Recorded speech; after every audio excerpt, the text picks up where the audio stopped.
Breaking news mga kapuso, mga sospek sa pagpamomba sa gym sa Mindanao State University sa Marawi City, giila na sa Police Regional Office Bar. Nakuhaan sa CCTV footage nga nakolekta sa otoridad ang tulo ka mga sospek sa pagpamomba sa sa Dimaporo Gymnasium niadtong Domingo sa buntag. Ang duha ka persons of interest ginganlan na sa kapulisan ug usa ka John Doe nga pulos miyembro kuno sa Dawla Islamia Maute Group. Ang duha ka sospek nga nakasakay og motorsiklo.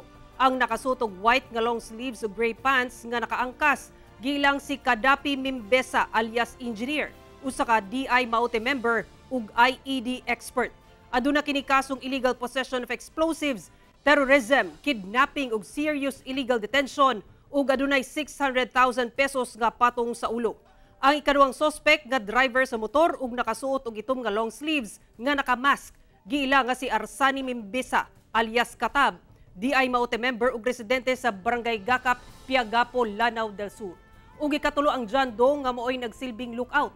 Matud ni Police Brigadier General Alan Noblesa, ang Regional Director sa PRO Bar, nga pagsulod ni alias engineer sa gymnasium na ilhan kini sa ubang estudyante sanglit estudyante sab kini sa MSU ug bag-o lang mi-graduate.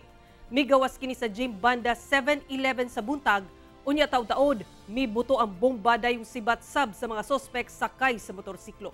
Dako ang pagtuon ni Nobleza nga panimalus ang motibo human ang sunod-sunod nga operasyon sa otoridad sa mga teroristang grupo sa Mindanao.